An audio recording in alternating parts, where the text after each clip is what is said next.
Hi guys, how's it going? Clayton here at etrailer.com. Today we're going to be taking a look at our etrailer Class III Hitch for our 2000 Chevy Silverado. You will notice it's finished in matte black. This will be a little bit more resistant to rock chips and scratches and things like that. It won't show abuse. So this is a standard 2-inch receiver. We have our safety chain plates, so these will be a little bit stronger. If you notice here, it's a little too thick here to go in like that. Just make sure you're coming in through the front. So this hitch does work with a standard hitch pin. The pin does not come with this kit, but it is available here at etrailer.com. So our gross trailer rating here on this Class 3 hitch is 6,000 pounds. Our tongue weight is 600 pounds. And if you're using a weight distribution system, your ratings go up to 10,000 pounds, and the tongue weight increases to 1,000 pounds. And those ratings will be listed on the hitch right here next to your receiver. It is good to check your manual and make sure that your truck is actually rated to those numbers. So after putting our truck on the ground, we took some measurements. The measurement from the ground to the top of our receiver tube is 17¼ inches, and the measurement from the hitch pin hole to the end of the bumper is 1¼ inch. And this will matter when you're selecting accessories such as bike racks, ball mounts, things of that nature, to know how much clearance you have between your bumper and the ground. So in our case, our bumper was way out of alignment, so this install was a little tricky. It should be very straightforward. Bolt in, bolt it down. There is no drilling in this kit, so it should be pretty straightforward. Let's go ahead and look at the installation process. The first step in installation is to lower the spare tire. We think we're going to have enough clearance, so I grabbed an extra set of hands, and we're going to hold the hitch up and see if there's enough clearance. And we are lined up under the receiver, so we have plenty of room. The next thing we're going to do is remove 2 factory bolts. You're going to use a 7/8 socket. One bolt is located here,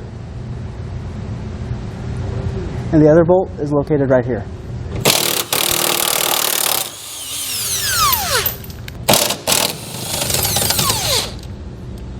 So after removing our factory hardware, we're going to check in our next hole to make sure that there's no rust. So this is an older vehicle, and those vehicles sometimes get rust in these threads. If there is rust, we're going to run a wire brush through and just clean that out. The hole might need to be retapped if it is too rusty. So we got pretty lucky here. Our truck's holes are pretty clean, but we're going to do this for sake of example. So we're going to spray some lubricant in here. Just wire brush this out. You can get these wire brushes here at etrailer.com.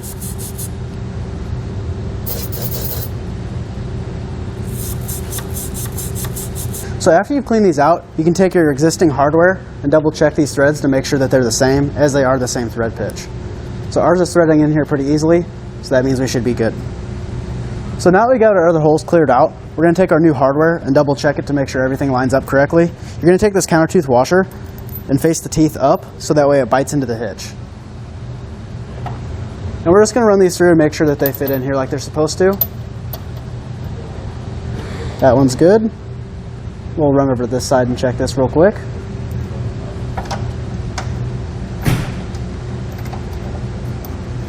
And that one is good as well. So for this step, it's good to grab an extra set of hands. We're going to hold the hitch up and loosely bolt in the other hardware just so that the hitch is lined up, that way it doesn't fall on us. And just get it hand tight. So it's good to leave our hitch loose to where we can adjust it, because these bumpers will flex over time, especially on our older vehicles. So once we have this set up here, we can start our new hardware.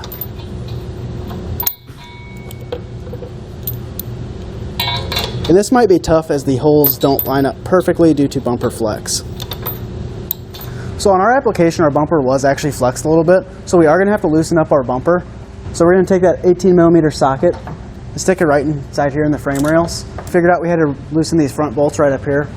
This will just give you tilting on the bumper. So once you loosen this up, it'll be easier to get those holes lined up in the back. So after getting all of our holes lined up, we will start to tighten these by hand.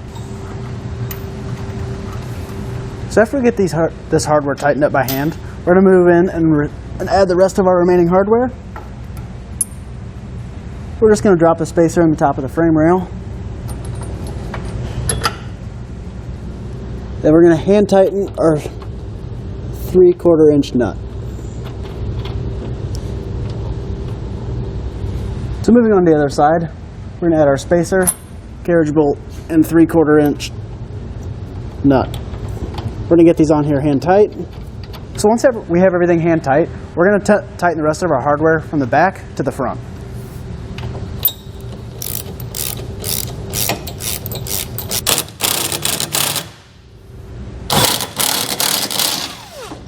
So now we're going to come back through and torque down all of our hardware. The torque specs will be listed in your instruction manual.